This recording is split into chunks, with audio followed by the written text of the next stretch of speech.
when you're called upon to ask a question, the candidate will have 2 minutes to respond, up to 2 minutes. If the candidate mentions another candidate in their response, that other candidate has up to 1 minute time of rebuttal. So, Mr. Nehlen, you have 3 minutes. So. Okay. Well, I'm really glad to be here. I want to thank our hosts for having us. As you may or may not know, several of us have been excluded from the Wisconsin GOP process. And here in Wisconsin, we ought to have elections, not selections.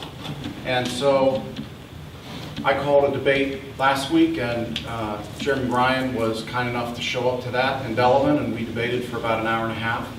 And I think that was very useful because some good questions were asked by the folks in the audience, and that's critical.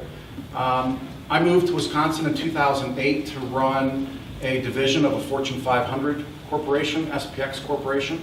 After 2 years, a little over 2 years of very successfully growing that business, they asked me to go run Europe, the Middle East, and Africa. So I had 6,500 employees over in Europe, the Middle East, and Africa. Very successfully ran that, came back to the States, jumped around from Texas to Michigan, went into private equity, again in manufacturing. My background is an engineer. I've got an MBA. I've got a dozen US and foreign patents for my inventions. And I've had nearly 20,000 employees in my lifetime. And the thing I've learned is you listen to your employees.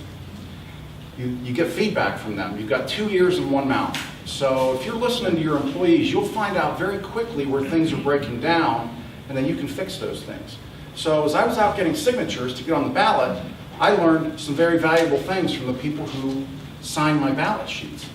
And so as I come in here, I expect I'm going to learn some more from the people in this room, because the things that concern you are the things that necessarily have to concern me. Because I'm going to be your representative. I've got ideas and things that I think should be done and how they should be run. But as a representative, I've got to take your input, right? I'm not going there to take money from the Koch brothers or from any other group, $400 million from the Russians, Hillary Clinton, and then do their bidding. So what I think should happen is have regular meetings here in the district. I commit to doing regular meetings in the district. Paul Ryan didn't do that. And shame on him for not doing that. We pay him a good salary to do that job, and he didn't come back here and list us. Thank you. Another half minute. That's your half minute warning. Oh, that's my half minute warning. 30 seconds. Made the hair on my back of my neck stand up. I guess in closing, I just want to thank you all. I moved to Wisconsin in 2008. It was much like Ohio, where I grew up as a kid. Typical Midwestern state. Everybody waves. If they don't wave, I beat and wave at them next time I see them. I love living here. All right, now you guys know. Now you guys know how this works. Well, thank you again for coming. You guys have no idea what it means to have a group of people that are willing to be engaged in this system we call government. It's extremely important. My name's Steen. I'm running for the 116th Congressional seat in the state of Wisconsin, the 1st District. This is the 116th Congress that we have the opportunity to serve in. And I think it's extremely important that we take this seriously. And it's extremely important to me that we have a citizen legislature. I think our country was founded by men that knew that citizens with experience could go to Washington and serve their country and take the knowledge that they've gained in the private sector to Washington. And I think that sometimes we forget that when we get politicians that are so far away, and they forget what people actually want. A little bit about myself. I was born and raised in Muncie, Indiana. Grew up in Grace Baptist Church. Came up to Watertown, Wisconsin after high school and attended Maranatha Baptist Bible College. After I got a humanities degree and a business minor, I went off to the University of Wisconsin-Madison. I've been told that was 60 square miles surrounded by reality. Is that right? Really? Not kind of? Okay. Depends. Yeah. But it was exciting to be able to take the knowledge that I had gained in school and in my life and to be able to apply it when dealing with other people that I didn't agree with.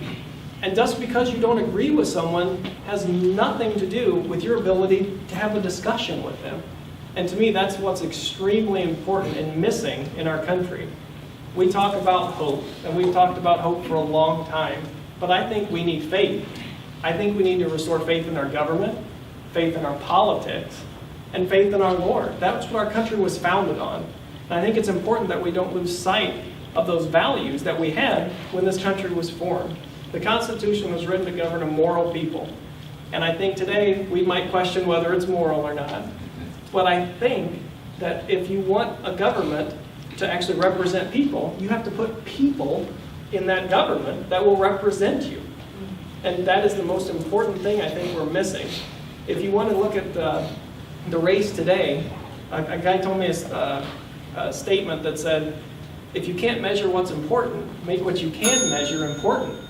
And that, to me, refers to the dollar, to money. This is what people are focused on right now, is a dollar bill.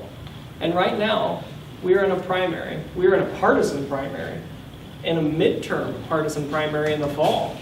This is the least percentage of people that come out to vote. And it's extremely important that we get to meet you and learn what your problems are. And we're going to talk about our platforms, but we need to know what your issues are that we can take to Washington and represent you. Thank you very much. You're really good at that. He does. Thanks. After you, sir. I'm Jeremy Ryan. I started this race because I believe that radical change requires something radically different. And I think a lot of people are hurting in this district and across the country, and they have been for a long time. And nobody's really happy with Congress. Congress's approval ratings are in the, 13%. It's ridiculous. But what happens every year is people keep voting the same type of people in. They keep voting the same type of people that are already in, and the same type of people that they voted in. Take, for instance, Paul Ryan. Oh, by the way, speaking of Paul Ryan, I'm running a pretty much no-money campaign. I'm running the entire primary under $5,000, and I'm not taking donations. I'm self-funding the campaign myself. A vote for me is a vote against the money system. The biggest vote you can, because there's nobody else in the country that's doing that. There's nobody else in the country that's taking away all money. I am. And so, if you have any Ryan for Congress signs and you like what I say, feel free to put them out, because I'm Ryan for Congress too, so you can reuse them. Nice little benefit. So yeah, put them out on your lawn. But either way, by all facts, figures, and statistics, I shouldn't even be here right now. I grew up homeless. I grew up poor. When I was 18, I was living in my car in the women's parking lot. I had built a big business, but when you grow up homeless and you build a business, the last thing you're thinking about is taxes. Okay, and I didn't pay taxes. Interest accrues daily with business taxes, so a small amount became a large amount. They took everything. I was homeless again, built up more businesses, and off of $50 and starving for a week living in the Woodman's parking lot, built up more businesses and got to where I am now. But everything about me is radically different. My story, my tactic, my dress. And so really what you can gather is if you want something radically different, then I'd probably be your guy.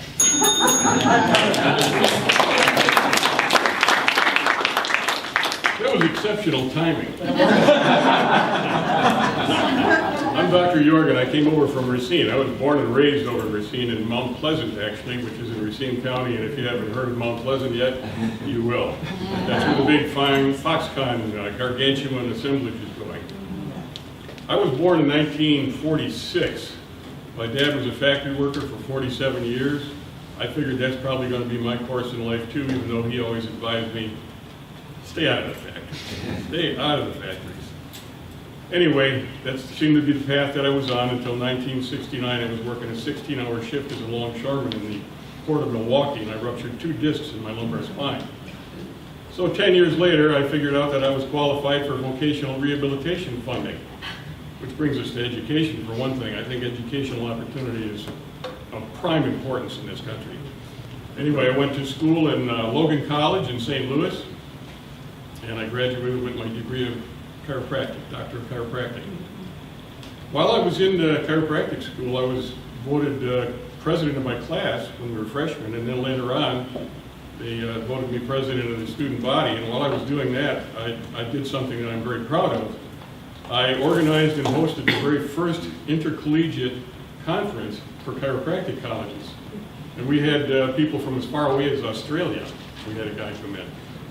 We named that the World Congress of Chiropractic Students, and it exists today. They just had their 38th anniversary in Johannesburg, South Africa. So I'm very, very proud of that.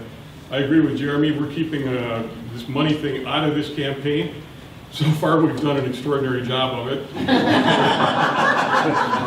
And we could probably use a couple dollars, but you know, that's another story.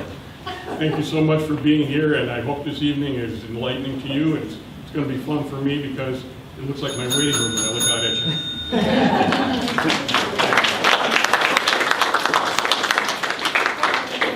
Okay, let's open up the audience for questions. Anybody? Yes, ma'am.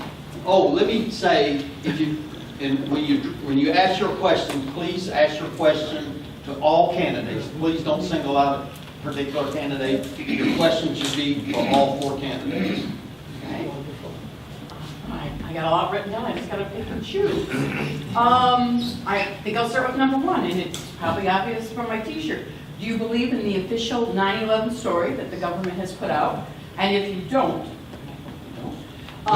what would you do to bring the truth into the open to the American people who deserve to hear it? Thank you. Good question. Mr. Nehlen, you're up. All right, so I don't believe in exactly what we were spoon-fed about 9/11. I think that there were people involved in that have not been uncovered, and I would suggest that we have a different commission work on this, and I would get people who have demonstrated scholarly research on the matter, because there are a lot of ideas out there of how this could have happened, particularly the third building problem. And I'm not satisfied with the results of 9/11. I'm not happy that we went into Iraq afterwards, and I'm not happy that we're still in the Middle East. I think we've managed to get ourselves into a lot of Middle Eastern conflicts, and getting involved in those is no place for America, I don't believe. Thank you. Well, on September 11th, I was actually in college, and I remember sitting in the dining hall and watching on television what was unfolding in front of me. And many of you can remember that time when you were sitting there and you saw the information that was given to you. A lot of people like to criticize the decisions that were made in that instance. I was not privy to that information at that instant. And I do believe that we are human, and I believe we've elected officials that are going to lead this country. And at that time, there were mistakes made. But when you look at the mistakes that were made, you have to make sure you can put yourself in the right frame of reference. And to me, that frame of reference is, given the knowledge that they had at the time, did they make a good decision on how do we act and how do we react? I think there was overreaction. But again, you all have a frame of reference that you have in your experience. I, as Mr. Nehlen stated, do not have the frame of reference to have knowledge enough to make sure that they made good decisions. So I really do think it would be nice to have a council that would review the findings that were found. But for me to second guess at that moment in the instant the time was lapsing when the towers were hit, I do not personally think I have enough wisdom to go back and second guess those decisions instantly. But yes, a second look would never hurt. Thank you. I think anyone who goes through the 9/11 Commission report can see that it's clearly garbage. I think you can find a lot of holes in a lot of the conspiracy theories too, but I think the most holes that I've seen are in the actual 9/11 Commission report. So I think to start out, you would have to acknowledge as a country that the Commission report is garbage, because it is. And then try to find answers in another way, a separate independent panel. I think that we can all learn something remembering back on 9/11 though, because it did do one beautiful thing to our country. It brought everyone together. And we're going the complete opposite direction right now. And we have been for several years, going the complete opposite direction. And that's surpassed administrations. It's not really even a partisan problem if you look at it. Both sides are contributing to it, and both sides are creating the divide. And I hope that without something like that happening, we could get back to that as a country. And that's part of the reason why my platform is comprised of ideas that both sides, when polled, actually support in a major majority. Trying to focus on where we agree and we can bicker about the rest later is kind of my entire stance. But no, I really, the report is garbage and we need better information. We need to know, and we need to hold people accountable. Actually, me and Mr. Nehlen don't agree on a whole lot of things, but one of the places we do agree on is we shouldn't be in war in the Middle East, and we shouldn't have gone to war in the Middle East. And I also believe that we need to look at all of the rights that we've given up since 9/11 in our fear. Our Constitution has been eviscerated since 9/11, and both sides have been doing it. And both sides continue to do it. It's again a bipartisan failure. And so we need to look at that and try to reverse some of that as well. Thank you, Jeremy. No problem. I think everybody here is calling BS on that commission report. But there have been a lot of investigations done on that have been largely ignored. I mean, many of you have read them. I've read them. I really don't see much point in going back and revisiting that too strongly, because there's so many other problems that we have in this country that we need to face. I didn't agree with going into Iraq either. In fact, I joined up with an organization called the Racine Coalition for Peace and Justice, specifically in opposition to what was then the pending invasion of Iraq. In fact, I served as chairman of that organization for 5 years. We would go out and stand on the street corners, hold up signs protesting the war. Initially, we were getting the read between the lines, and people were hollering at us, "Go home, leave America if you don't love it." As the years went on, we started getting honks, and people were waving and giving us the thumbs up because they realized what a disaster that was. But America's been through a lot of disastrous wars, and that's one of the reasons that I think that Congress needs to reassume its authority to be the body that declares war. That should not be in the hands of the president. Constitutionally, it belongs in Congress. It's a deliberative body, and I think if it was back where it belongs, a lot of these unnecessary wars would probably be circumvented. If you go back in history, a lot of the ones that we've been involved in, I mean, you go to the Gulf of Tonkin resolution that got us engaged in Vietnam, that was a big lie. This thing that happened in New York City, the first time I saw the reports on it, I said, there's no way that they could have penetrated American security and done that without somebody having some knowledge beforehand. I just don't believe it. But again, if we were to go back and revisit all of the things that where we've taken the wrong course in our country, where do we start? I mean, do we go back to the way the Native Americans were treated? I think we do need to make some recompense for some of the things that we've done, but we really need to move forward, and I agree with Jeremy 100%. We need to work together. That's why I'm running as an independent. The Democrats didn't show up this evening. We have 3 Republicans and independent here. I'm willing to work with anybody. I know there are good things that Republicans say and good things that Democrats say, and there's bad things that come out of both sides. I'm busy right now working on identifying people that I can work with if I get to Congress. We have another question. I guess the meeting's over. As far as the state of agriculture, I'm a farmer. It's really been in turmoil for quite a few years. The number of dairy farms in the state are going out at record numbers. What kind of plans have you got in your minds to be able to put those farmers back on track? Because if we can't raise our own food, we can't feed our people, we are in dire straits. Well, I greatly appreciate the question. Growing up on a farm in Indiana, I have a little bit of intimate knowledge about agriculture. When I since I've been in the state of Wisconsin, I've also been on the Wisconsin Soybean Board representing farmers in our district and in our state on a national level. So growing up on a farm, you understand the backbone that's required and the hard work that's required to raise those crops. But once I got onto the soybean board, I understand the dynamic of how agriculture fits into our national scale. And it's extremely important that we look at what are we doing with the crops that we are growing in this country. Right now, 90% of the milk that's created in the state of Wisconsin leaves in the form of cheese. 90%. So we're sending our products out of our state and relying on someone else to buy those products. And I think we have to look at what the president is looking at now with these tariffs to level that playing field so that we have the opportunity not just to consume our own products, but to sell our own products on a fair scale.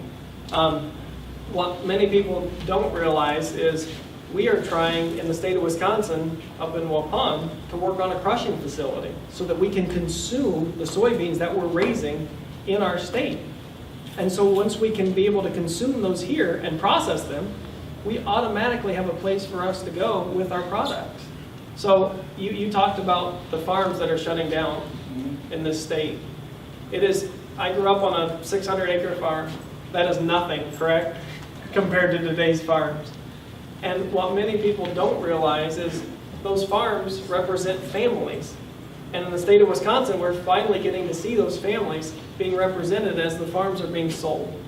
And to me, the way we can help sustain those farms is to find better markets for our crops, not just across the ocean. 60% of our soybeans are sold to China from the US. And that is why price of beans that closed at $8.35 today on the Board of Trade in Chicago. A month and a half ago, they were $10.50 a bushel. That is the kind of hit that we are seeing in this state. And the tariffs, they are causing those problems. But I think if we don't work on markets within our country to use these products, soybeans, corn, the meat that we're raising when we're feeding these hogs and these cattle, all of that needs to be consumed internally, and we do not need to be looking to other countries to export. So if we can work on developing markets here, I think we can better utilize our ability to sustain growth in our country, in our economics, and in our food sources. That's all. I've never been a farmer, but I did graduate from a high school where there were tractors in the parking lot every day. So, yeah, and I've talked to a lot of farmers throughout this race, and I'd gladly talk to more. Three of my main platform ideas, I believe would help farming. One, legalizing cannabis. That's one crop that can be farmed, and a lot more money can be made off of it. So some farmers could switch to that, and that would really help out. Also, one of my big ideas is shifting tax breaks from giant corporations over to small and medium-sized businesses. And so the family farms, the Main Street businesses, there's no reason why the GEs and the big corporate farms should be getting billions of dollars in tax breaks. And every year, every Congress for pretty much most of my lifetime, we've been giving them more and more. And we're just seeing less and less. And there's no reason why, I use GE as an example, because they just moved hundreds of jobs outside of the district. They're not in the district, but plenty of people in the district work there. And they're shipping jobs overseas, and they've paid $0 in corporate taxes for the last 10 years. There's no reason why they should pay nothing, and your family farms and Main Street businesses should pay up to 35%. That makes no sense whatsoever. We just keep giving more money, and part of it has to do with the money in politics. All of people on both sides are guilty of it. This corporation gives them money, a bunch of money, and then they give them $100,000, and then they get $10 million in tax breaks. And that's just how the systems work for decades. It needs to stop. And then the third is imposing tariffs. I do support imposing tariffs. I do not actually, things got kind of confused at the last debate. I don't support it how the president is doing it. Currently, he's picking and choosing certain industries for political benefits because he has a problem with that country. I don't think that makes sense. I think we need to do tariffs clear across the board. We need to, that's the only way you win a trade war. You're going to lose a trade war if you're just going off of emotion and saying, oh, this country hurt my feelings, so now I'm going to tariff what they bring in, or what we bring in from them. It doesn't make any sense. We have to do tariffs clear across the board, bring a value to the American worker, and bring a value to the American product. Real honest stuff. You mentioned cannabis, which is also hemp, basically the same plant, which sequesters 4 times the amount of carbon that a forest does. That's one advantage. That's a tremendous advantage. Now, I support family farmers. My mother was raised on a farm in Minnesota when she was a little girl. In fact, she came out of a broken home and she was shipped up to an aunt and uncle up in Brainerd, Minnesota. And we used to go up to Stoughton, Wisconsin, to visit her relatives up there. So I see how hard family farmers work and how ingenious they are when it comes to solving problems and creating wealth out of the ground. It's phenomenal. Corporate farms are getting all of the tax subsidies. Small farmers are getting screwed. That needs to stop. I don't know if it can be stopped in time to save as many family farms as we need. But we have to feed ourselves. You're absolutely correct. A lot of the food that we eat today comes from foreign countries. If you go on Google Earth, take a look at Paraguay. You would think, South America, probably part of the Amazon. It's all sectioned off. It looks like a checkerboard down there. There's so much food grown down there. And it's good insofar as a lot of people are being fed around the world. But as far as it concerns Americans here, I support the American farmers, the small farmers, and I want to see some of this tax subsidy that's been going to the big corporations that do exactly what you said. They spend money on politicians, the politicians pass laws that are beneficial to the corporations, and the rest of us are left out high and dry.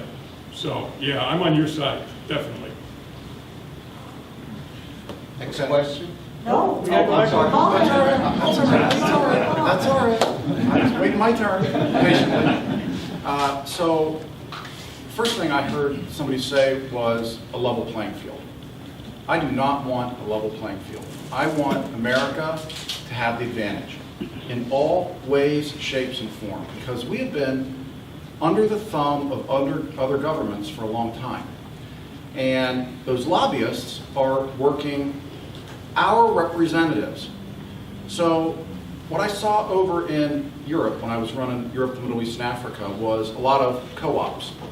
And the governments over there were helping with those co-ops with automation. I know this because I was building pumps, valves, heat exchangers, homogenizers, milk reception units, all types of things that went into these factories. Somebody would put up a building and I'd fill it with all the equipment. And so I would much rather see us help the farmers out with automating their businesses so that they can run their businesses more efficiently and not have to bring illegal aliens over the border to run those farms. Because that's what's happening here in the United States. It's forcing them to do things that they may not otherwise do because they're competing with these corporate farmers who are getting subsidies and unfairly benefiting from the taxes that we pay. So they're getting screwed 2 times around. Now the thing about tariffs that I heard that I disagree with is I would not tariff every country the same, and here's why. Some countries like buying stuff from us, a lot more stuff than we buy from them. For instance, the UK, Australia, a number of countries buy a lot more from the United States than we buy from them. So I would never treat my best customers like my worst customer, China. But China's got a $500 billion imbalance with us. And it's because they devalue their currency and they buy our treasury bills and they short circuit the system. So I think President Trump's correct to select China, to select those countries who are like Germany, who are out to get us. Something different in NAFTA, the agreement between Canada, the United States, and Mexico, than the EU. The EU is a bloc. It's an economic bloc. So if France wants to make a deal with China, well, then that deal works all of Europe. Germany gets the deal. Everybody in the EU gets the deal. But in the United States, If Mexico wants to make a deal with China, Mexico can go make a deal with China, and then their goods come in through Mexico and the United States with no penalty. Same thing with Canada. So Canada and Mexico are screwing our farmers by dealing with China and other countries on their own, and then leveraging NAFTA and the tax-free policies to benefit themselves. Yes, sir. Okay, do we have another question? Yes, sir. This is a yes or no question. I know these guys they want to be politicians so they can talk a lot. But when it comes to my vote, I have some very basic questions that can be answered with yes or no. This question is, would you vote in favor of building the wall? And that's a yes or no question. Yes or no, and why yes or no? No. It's a yes or no question. I'm going to vote for someone involved. I want to know the answer. Would Can I add you a vote joke, to too? build the wall? Yes or no? Can I add a joke too that isn't the point? I'm going to say no, and I wanted to say this joke here, but if the wall does end up getting built, then I'm going to move some of my investments from Bitcoin to Cessna. No.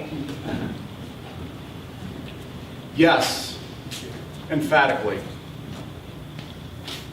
Well, these guys chose to answer with one word, but I'm pretty sure I still got 2 minutes, so my answer is yes.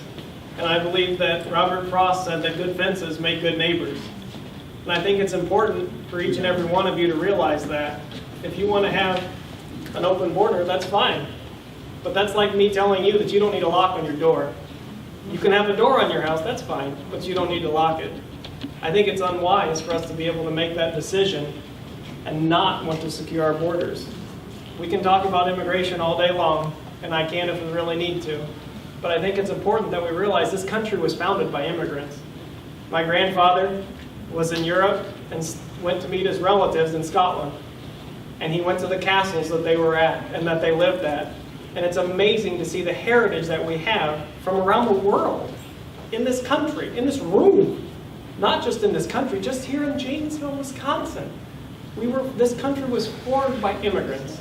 And I think it's important that we have a system, and I believe it's called legal immigration.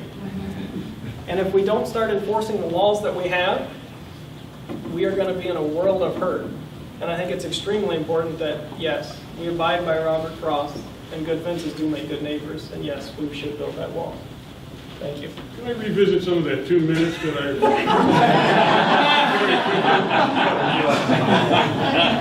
I'm all in favor of border security, but I find refugee abuse appalling. And that's all I want to say. Thank you. Any other questions? Yes, sir. You talk about refugees and refugee abuse.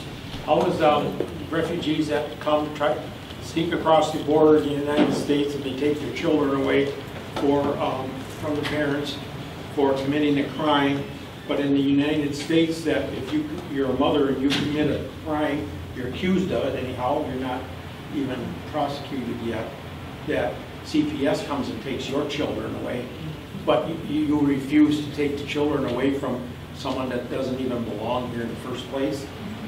That sounds pretty upsetting to me. Is that in the form of a question to all of us, or? Yes. That's to every one of you. And don't drag it out. Okay. Run it by real quick again. CPS in the United States will take your children away from a mother for committing crime. Child Protective Services you're talking Yeah, about? Child Yes. Protective Services.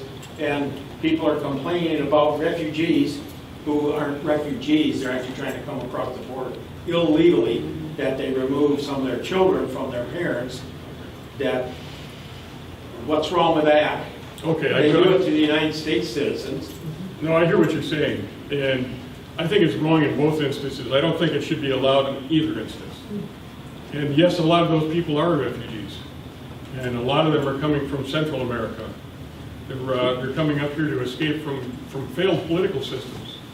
And I'll tell you what, a large part of that failure is due to what's been going on with American corporations.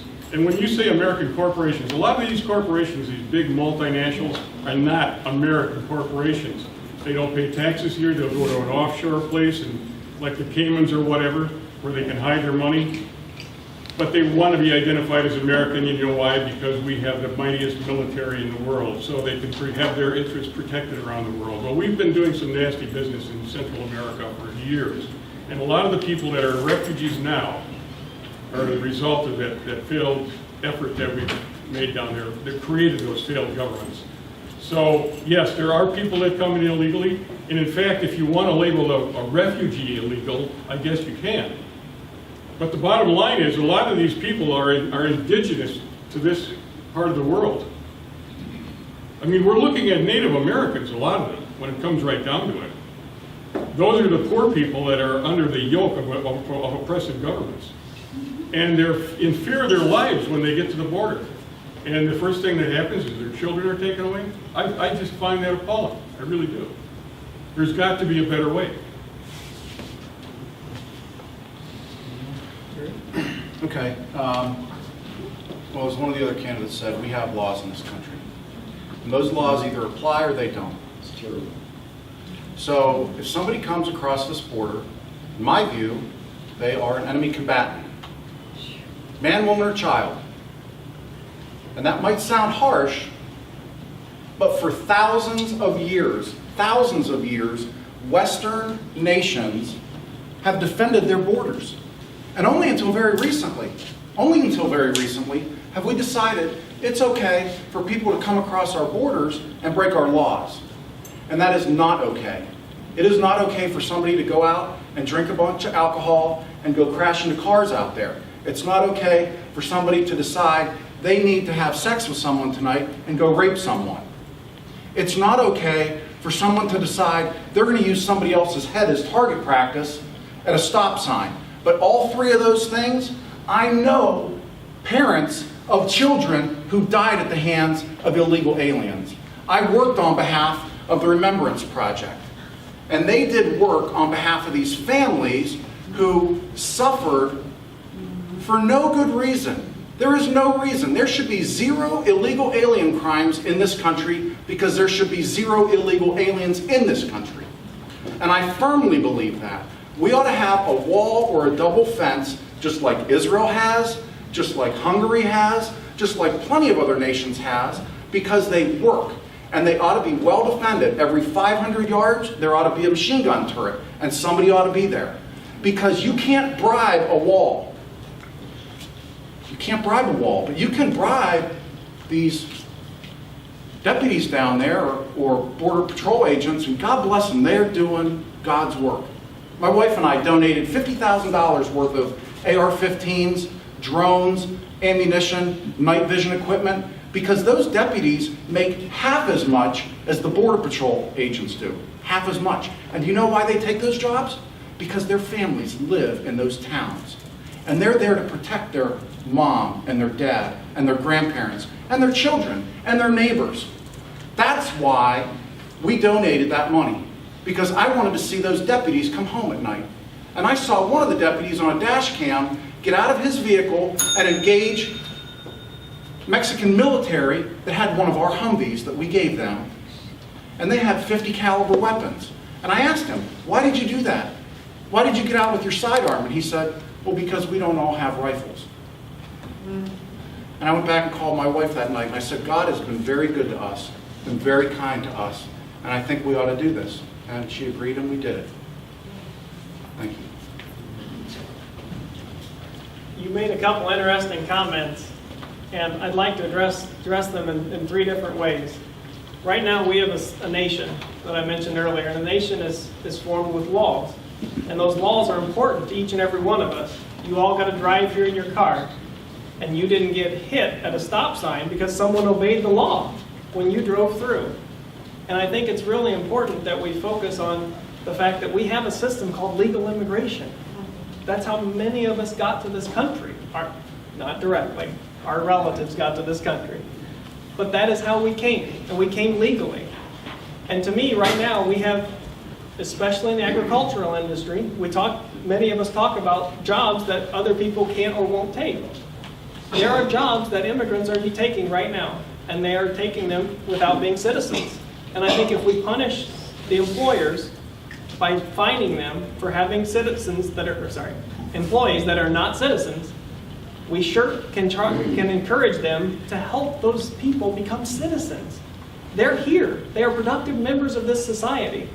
If you think that it's possible, and you want to save money, and we want to cut spending in this country, but if you think it's possible that we remove all of those people from this country, I hate to say it, but you're sorely mistaken, because the cost is enormous to pull them from this country. So if we have a system that exists called legal immigration, we can allow these businesses, or farms, or factories, wherever they're working, to sponsor them. It's the same thing if a student comes across the ocean from France or Europe, and they want to study abroad. They want to study at UW-Madison. They can graduate high school and get here the next fall. In 3 months, they can have a green card and study here. We have a fast-track program that works. Let's use the system that exists and allow them to become citizens. But if they are here, and as many have mentioned, they are not a benefit to society and they are here illegally, it is extremely critical that we encourage our law enforcement and our government, whether it be through a legal action or simply enforcing the laws that exist already, we remove them from this country and send them back to the country of their origin. Not because we're spiteful, not because we're mean, but because we are a nation of laws, and it's important that we encourage people to abide by those laws, because that's what gives us the freedom to speak here today. We wouldn't have the opportunity to stand here in front of you and give you our opinion of the law if men and women hadn't died to defend the laws that we have today. Thank you. In regards to the first short bit will be directly related to your question. In the difference between an immigrant coming and getting their kids taken away and a U.S. citizen. If you're comparing the two, you have to compare the two crimes. And illegally immigrating per the U.S. justice system is a minor misdemeanor. Kids don't get taken away from parents over minor misdemeanors in the U.S. So if you're comparing the severity of the two apples to apples, then it's not the same thing. I think we do need to treat humans like humans. I don't agree with putting humans in cages. I don't agree with any of that. And I do realize that these facilities were started by Obama. And I did criticize him back then for that. But no matter who we are, what does that say about us as a people if we can treat another human being subhuman? It doesn't say much, and it doesn't make us look good. And then it also doesn't make us it doesn't make other people very empathetic to us when we do get attacked. If we resort to things that very brutal regimes are the only people that ever do. Now, on the topic of immigration, I have several friends who are undocumented. One of my friends, I'll call him Jorge, so as not to name, it's not his real name, but I'll call him Jorge. He came here with his mother illegally, and at the time he was trying to come here legally. It was a 5-year backlist to come here from Mexico. They crossed the path of all the dead bodies. Most of the people that actually try to cross don't actually make it unless they have the financial up to do it through an intermediary. So it's not like everyone who's trying, it's not like crossing the street. It's not like everyone who's trying to come here is actually making it. They don't. So they crossed the path of all the dead bodies. The reason they came here was this, and it's a very common story. They were forced at gunpoint by the cartels to farm for them. They were farmers. They were forced at gunpoint by the cartels to farm for them. There was some sort of drought that happened. The production went down. The cartels came, raped his little sister and killed her right in front of the family, and then killed the father. And then told the mother and the son that and he was about 5 years old at this time, but he was still working 100 hours a week on the farm because he had to. And they told them that if the next month the production wasn't back up, then they were going to suffer the same fate. And that's why they left. And that's a very common story out there. That's a very common story why some of these people are coming. And so this sense of empathy in me, I think for the ones that are already here, we have to have some sort of system that is based off of what they're contributing to society. I don't think anyone says that people who aren't contributing to society and who are here illegally should be able to stay. I don't think anyone's trying to say that. No, I say, get rid of that.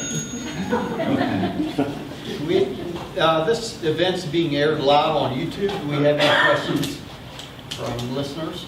Any questions? Any other questions in the audience? Yes, sir. All right, so immigration to this country has mostly been, well, since the beginning, European, but since 1965, when they ended the racial quotas for immigration, we've been getting a big wave of non-white immigration, and in the next 2 decades, as a result of that, whites will become a minority in the United States, and I'd like to know what the candidates think about that, and if they would do any steps to reverse that, or what. Am I up? Yes, sir. Well, the first thing I would say, and I was cut off by the dinger, was that, and I sincerely mean this, we need to deport everybody who is illegal in this country. Everybody. Every last illegal in this country needs to go back and go through the legal process. Because while I empathize with the fact that there's a 5-year backlog, they could be fixing their own country. That's not our responsibility. It's not. I empathize with their situation, but they have got to bloom where they are planted. They cannot just come to our country and make demands on us. My family came from northern Germany. I have no sense that I've got some right of return to Germany to put upon that government and tell them, I came from here. I'm indigenous. I'm an indigenous German. And damn it, you're going to give me stuff. No way. I'm not going to go to Saxony. I'm not going to go up north. I'm not going to go to Transylvania, where the other half of my family came from, and tell them that they owe me something. I'm not. So I think that it should be a merit-based system, that we should have a merit-based system. And where I see true genocide occurring, like in South Africa, we should prioritize those folks and say, look, they're taking their land away and murdering the farmers, talking about farmers having problems. We can't find places to sell our stuff. They can't even live till the next day there. So I think it's important that we recognize that many of the people, predominantly in this country, who are coming in illegally are from Mexico. They are. And they're coming for economic reasons. They're not coming because, I'm sure there are a lot coming from the cartels, transnational drug criminals doing problematic things down there. But then they get here and they wave Mexican flags. That's offensive to me. That's very offensive to me. Because this is America. And I'm not waving a German flag, and people aren't waving other flags, although I do see the occasional Scandinavian flag of some sort here in Wisconsin, and I'm happy about that. But you know, it's always flown below an American flag. Always. Always, always. But when I see those Mexican flags, and they're waving the Mexican flag, and they've got nice clothes, and a nice car, and other things, and I think, they're here legally or illegally. And it's not just Mexico, it's other Central American countries. But like that caravan came up here, and they said, hey, we're coming to the border, and Trump said we're going to put some people down on the border to stop them, and then they broke up, and then we read that they made it through anyhow. Well, that to me is the wrong thing to happen. It's the wrong thing to happen. And the deportations need to start. But I'll tell you, you can't deport somebody effectively from this country without a means to keep them out. I know that because Kate Steinle's killer was deported 5 times. And I know Kate's parents. And Spencer Golvach, I know his parents. His killer spent time in U.S. prisons and was deported 4 times. Was shot in the head sitting at a stop sign in his father's neighborhood that he grew up in. Well, as I mentioned earlier, I really believe that we are a nation of laws. And I think there is an importance to have a system that exists so that we can prioritize who is coming into this country. Something that I'd like to step back from a little bit is the fact that you have to be from a European nation to come here. If that was the case, many of us wouldn't be here today. And that's sad to admit, but most of us look around. If you've done a little bit of research into your genealogies and the history of your family, we didn't all come from Europe. Some of us came from Canada. some from Mexico. We're not all from Europe. And that's something that we need to focus on a little bit more in this country. That I'm not saying I am special because I was born in the US, but people want to come to this country. Why do they want to come to this country? They want to come here because we are a nation of laws. We were founded on biblical principles and values, which guide our government and guide our legislature. And if we stop focusing on the color of someone's skin and instead focus on our ability to govern and send people into these offices, whether it's the judicial system, whether it's the executive branch, whether it's the legislative branch, we have to put people in place so that we can have these laws passed. You're right. We do need a reform when it comes to our immigration system as it exists today. If we don't build a wall, it's very hard to contain our borders. It's extremely difficult. But we have to have a system where we can make good, valid decisions about whether or not a person can come to this country.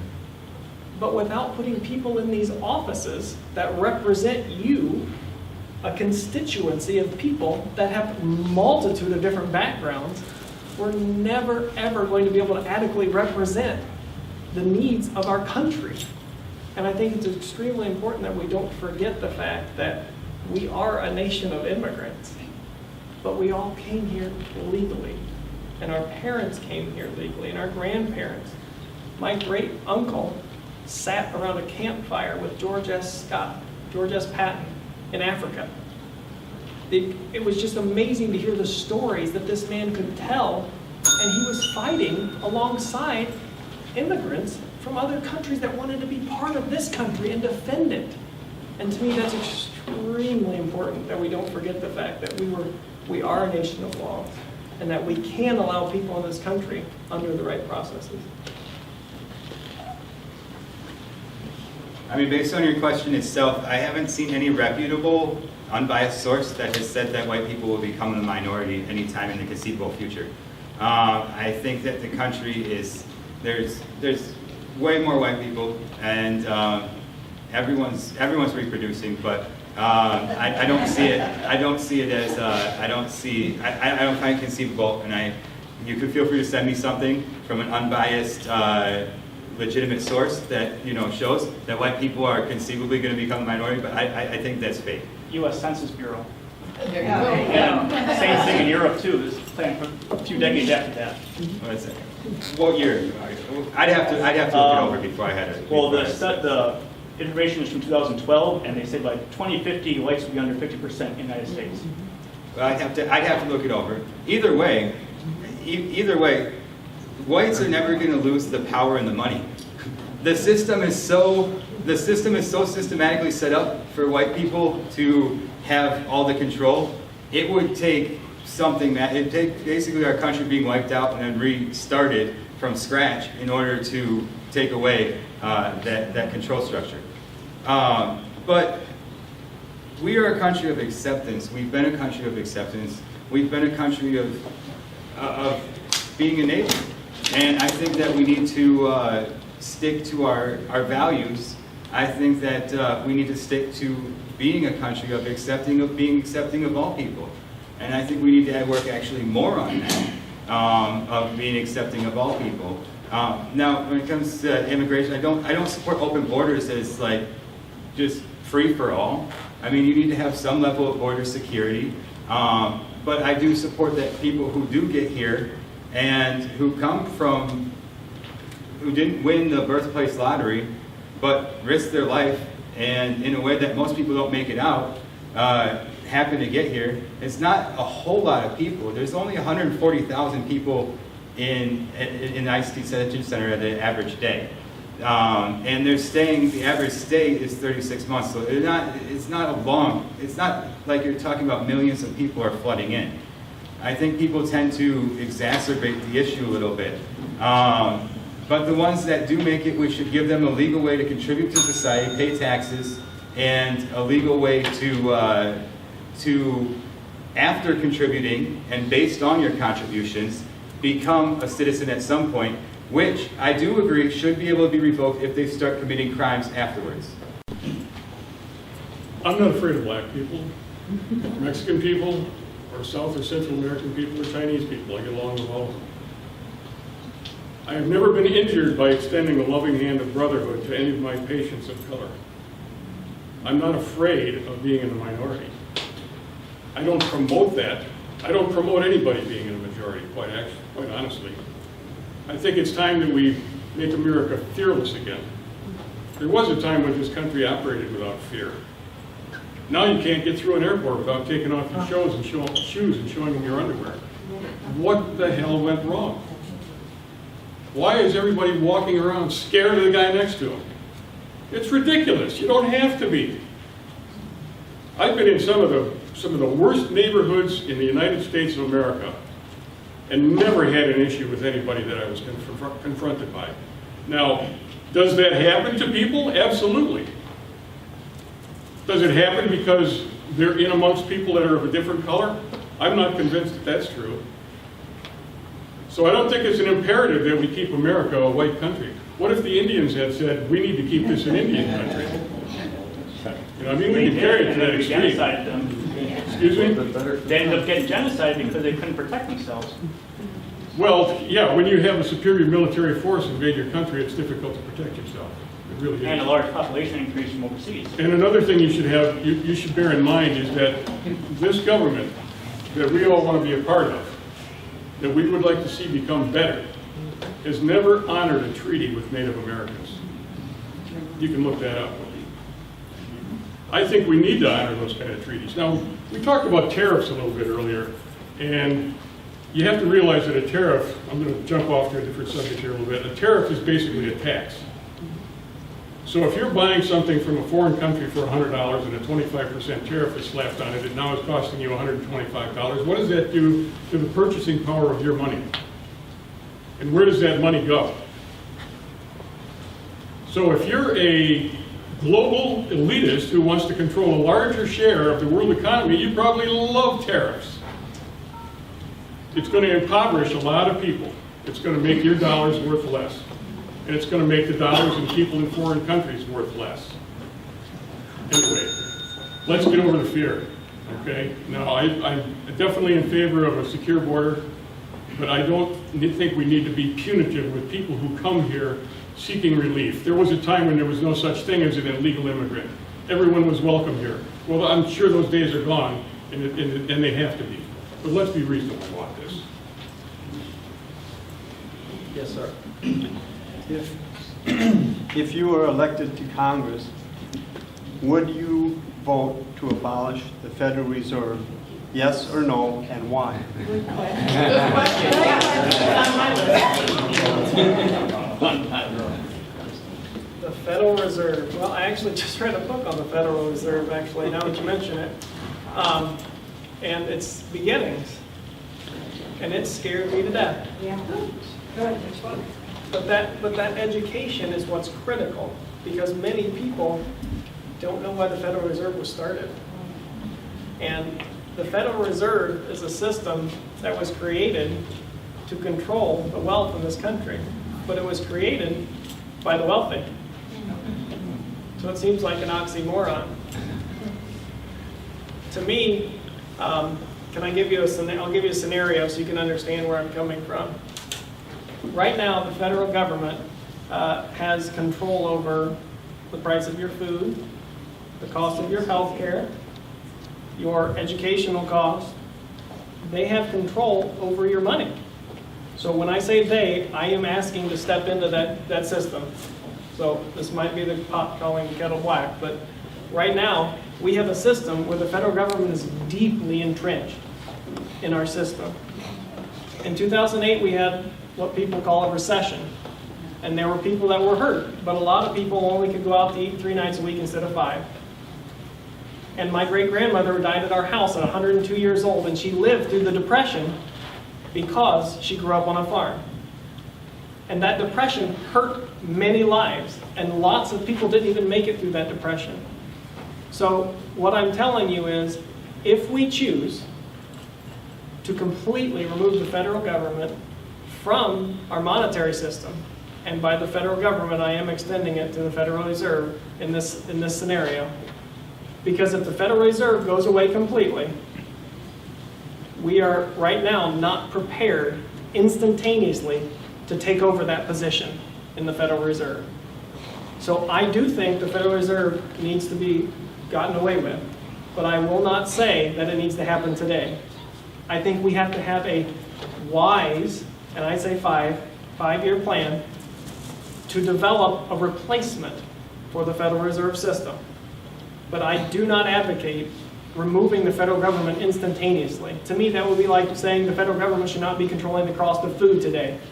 And if someone stands up here and tells you that they can do that and they can pull the federal government out right now, then we will actually see what a depression is.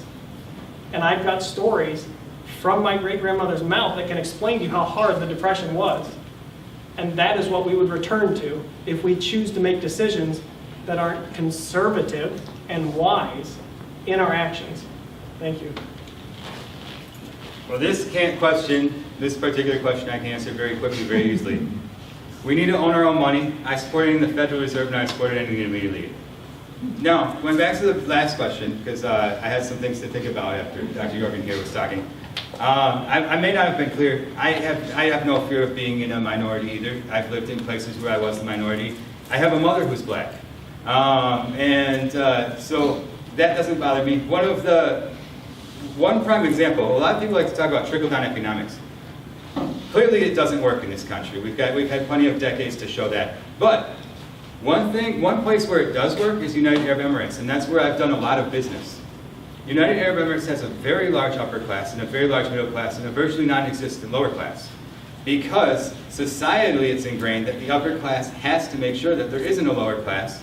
And whereas here in America, a giant corporation will say, you don't have a job? Well, if I absolutely need you, I'll give you a job. Over there, they say, you don't have a job. Well, I can find something for you to do that'll make my company more productive, and our country will be better off. But one thing about the United Arab Emirates that I love is that it's literally a melting pot. Only 25% of the population is native from that area. The rest of it is literally almost an equal mix of everything else, every other continent you can think of.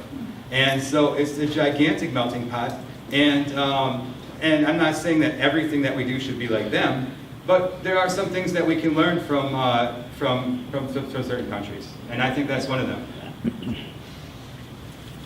Well, yes, I would vote to abolish the Federal Reserve, but I agree with you. That's not something you can do overnight. There are a lot of things that can't be done overnight. And I'll tell you what, the system is so wired right now, it is locked down so tight, we're screwed. I mean, there are multi-billionaires that are pulling the strings on this economy and on the world economy. I think everybody here, or most people, realize that. How do you confront that? You can't do it by just abolishing the Federal Reserve.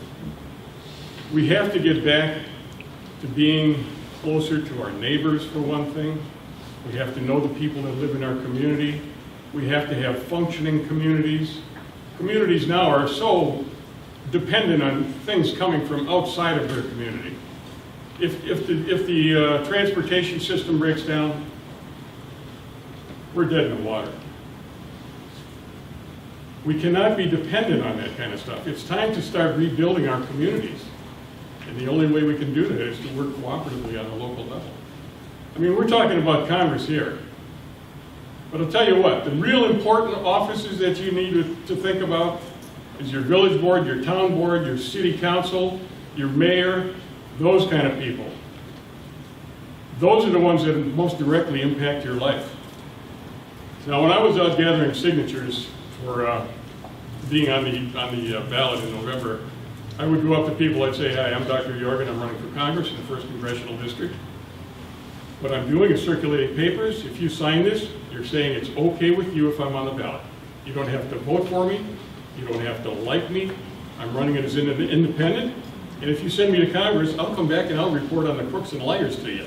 And I'll tell you what, everybody grab the card and sign. Because everybody knows that we're getting screwed. And you got to have somebody to go to Washington and keep an eye on these people. I'll be the people's lobbyist. I'm not going to take money from anybody to pass any kind of laws. And I tell you, there are some good people in Congress today. I've been working to identify some of them. And when I get there, I'm going to talk to them. And we're going to start a little group. And it's going to grow. And we're going to get rid of some of these crooks and liars and thieves that have been ripping everybody off. Thank you. Okay, well, I also believe we should get rid of the Fed, but I would disagree. I do think we can do it very quickly, and here's how. If you look at the state of North Dakota, the state of North Dakota has a sovereign bank. So all of the revenue that comes from taxes in North Dakota goes through their bank. And maybe surprisingly to all of you, they have the most community banks in North Dakota. And anybody who knows American history, if you go back to Pennsylvania, you go back to how Pennsylvania was run, they wrote script, right? So if you needed to borrow money for your farm, you needed $100, you'd be $105 for that $100 loan. And that $5 was what you paid back to the state of Pennsylvania to go to the federal government. And to the point about tariffs that was a little bit denigrated earlier, until 1913, this country was run on tariffs and excise taxes. The federal government was a lot smaller.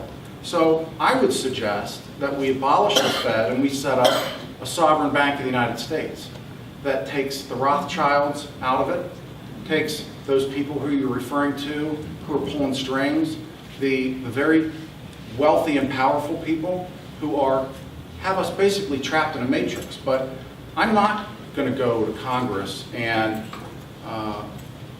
look for the crooks and liars. I know who the crooks and liars are. And I know that because I've been researching this for a long time. And I didn't decide to run for Congress until 2016. In fact, I never thought I'd run for Congress. Paul Ryan was pushing that horrible globalist Trans-Pacific Partnership deal. And that's why I ran.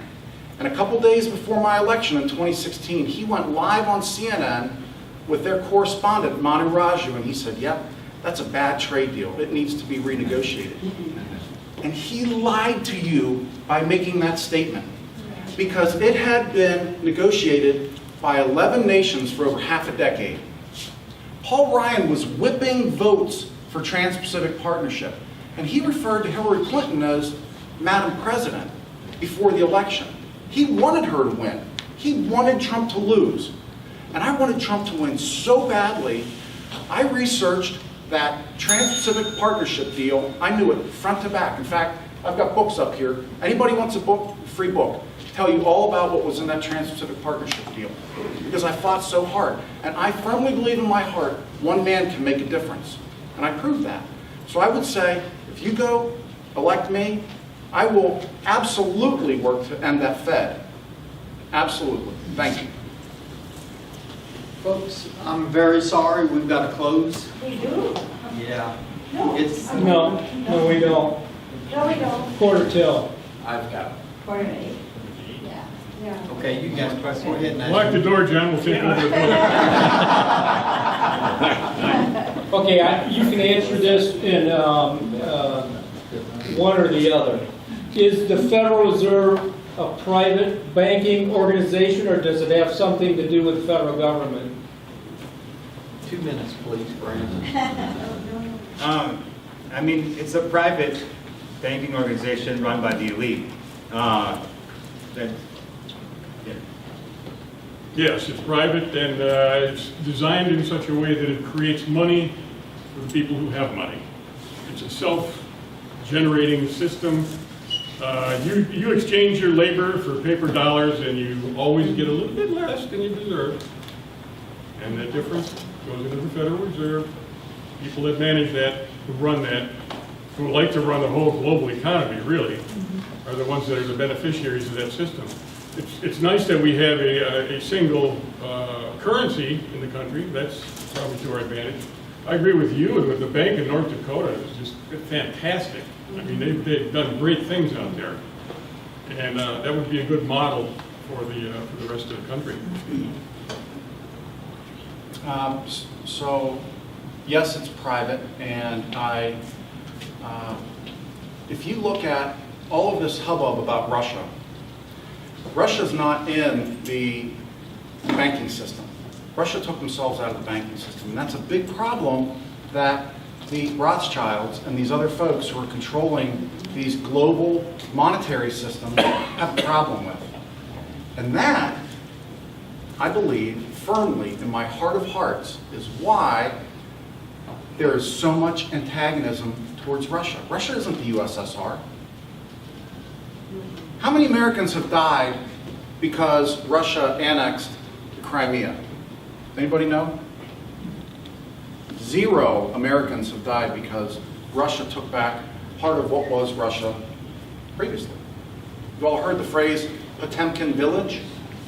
You know, when you set up a little village and nobody really lives there and it's this whole fakery, that's where that comes from. It comes from that region, Potemkin village, back in maybe 1700s. I don't personally have a problem with Russia. I think that we should be closer to them. I do.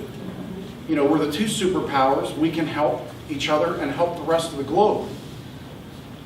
They're a Christian nation, largely. And I'm Orthodox Christian. I'm a Lutheran. And I firmly believe in my faith. When I was talking to a veteran today and I told him that my father told me when I was a child, if there's 10 people surrounding you, you remember you're surrounding them. And this Marine laughed and he said he's quoting another gentleman whose name escapes me right now, Chesty Fuller, I think was his name.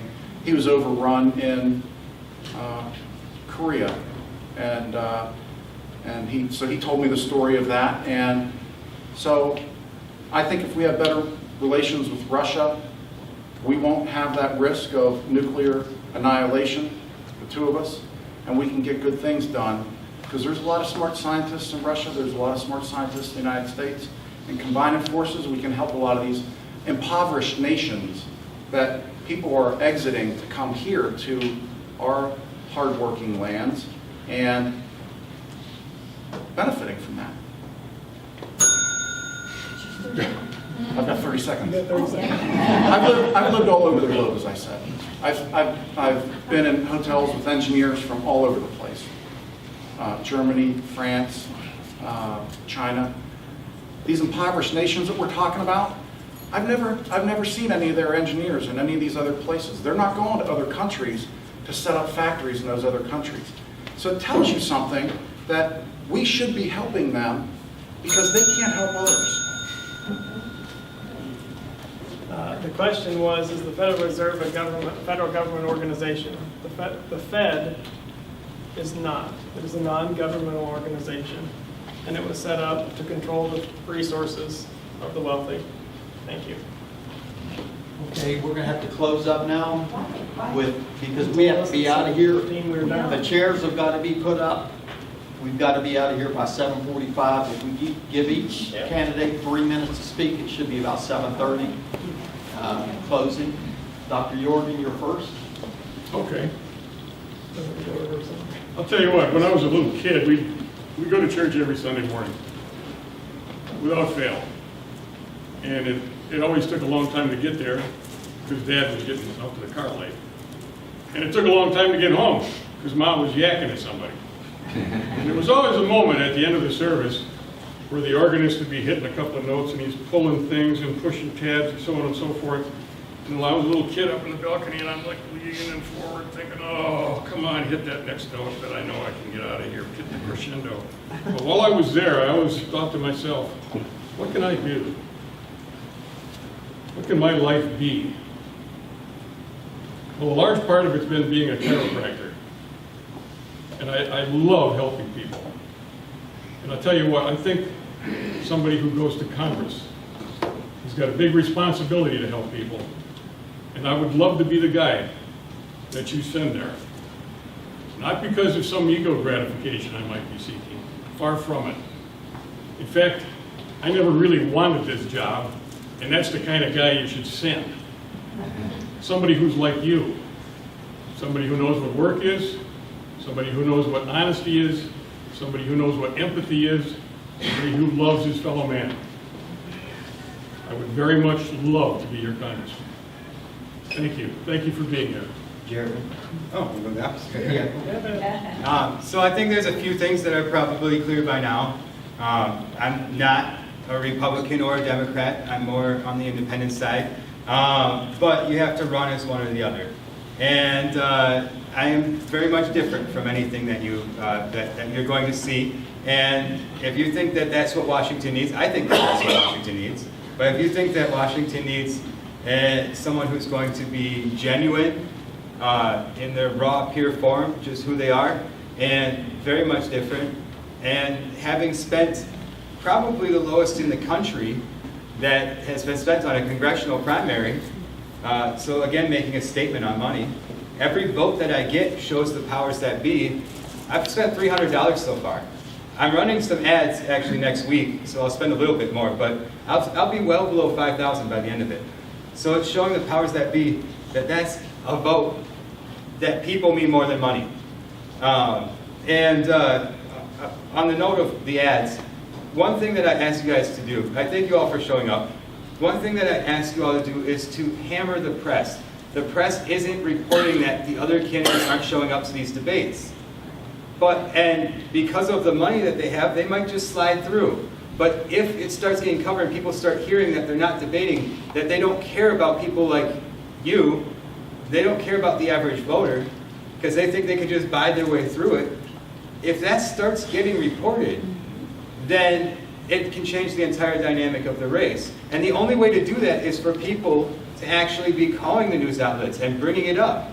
I'm running some ads next week about it, criticizing Brian Steil and Nick Polce for not showing up to any of the debates. But I do really think that we need some help with that, because you guys should be able to hear from everybody. And I've always said, I'm down to debate anybody, anytime, anywhere.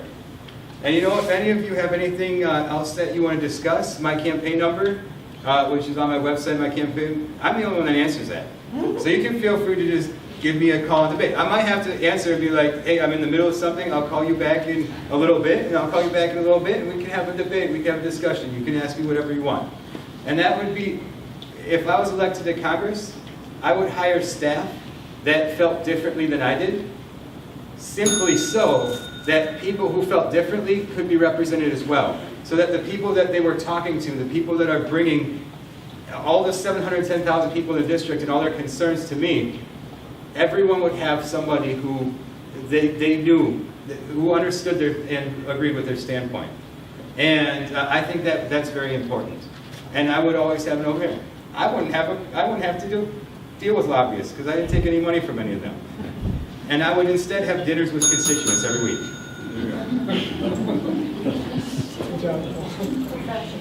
Well, I really do. You hear this a lot when you go to these meetings, but without you here, we would be up here bored out of our minds talking to each other.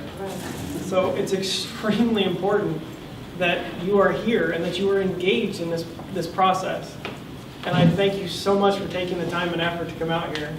We drove about an hour and a quarter from Kenosha after work over here to meet you guys and get to know your problems and your struggles and where you are. Because I truly believe that we live in a democratic republic. And I think it's important that you elect representatives that you choose to represent your values and who you are. I understand that you're going to elect one person to represent you. And a lot of people say that one person can't possibly represent every single facet of this district. But I think that if we take our time and spend time with the people of this district, that a man can and should learn about the struggles that are going on in his community, yes, in his church, but yes, in the schools, and even downtown in Kenosha and Janesville, where we're lacking enormous amounts of cohesiveness to try to get this country and this district back to one focus. And to me, that focus is on making this district strong again and giving the control back to the people of this district. It is not so that you can elect a dictator and we can stand up here and tell you what we think is best for you. It's extremely important that you bring your requests to us so that we can help and represent you. And I thank you so much for taking the time to be here. And I would love to answer any questions that you have afterwards. and I would appreciate your vote, because those dollars are important, and they do get your name out there. But those votes are much more important, because those votes matter. Thank you very much. Well, thank you for coming out. As the rest of the group said, we're very, very grateful for that. And I think your vote is more valuable than I can even explain it, right? Because as somebody said earlier, there's not that many people that are going to vote in this election. It's a midterm. People, I don't know why. I don't know why not. It's so important that people get involved, but they don't get involved. And then they complain that we've got a problem in the government, but they didn't vote, and I don't know where that thought process comes from. However, we find ourselves in this situation, and the thing that you could do is spread the word out, right? You've heard us debate a number of different topics. Some of those were probably important to you, but maybe some weren't. But I think as you look at it, you say, who is going to stand up and fight? I think if you look through the newspapers and saw who's been attacked the most in the newspapers, you would clearly say it's been me. Because I entered the race in June of 2017. And I did that to stop Paul Ryan from pushing through the border adjustment tax. It was another spin on Trans-Pacific Partnership. So I entered this race back in June, and I sent letters to people who went to the National Association of Manufacturers meeting where Paul Ryan was going to give this big speech on the border adjustment tax and how good it was going to be. And you know what? He didn't even speak about it. His press people put out that he was going to give this speech. He didn't even bring it up because I peppered the crowd with questions. Because I've been in manufacturing for 30 plus years. I know manufacturing. And so the National Association of Manufacturers like going and talking to my brothers and sisters.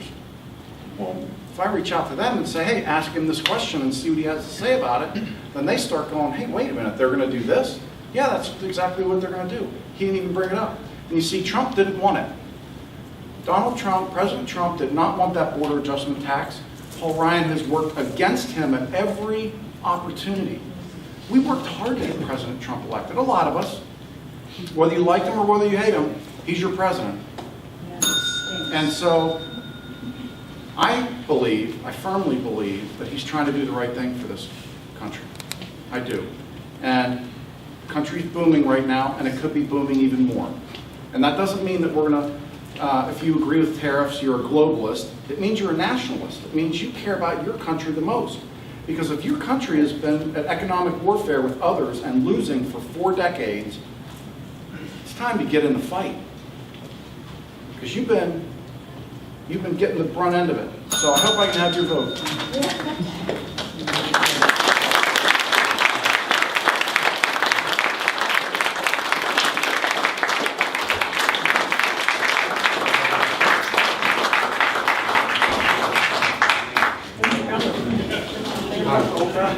Yeah.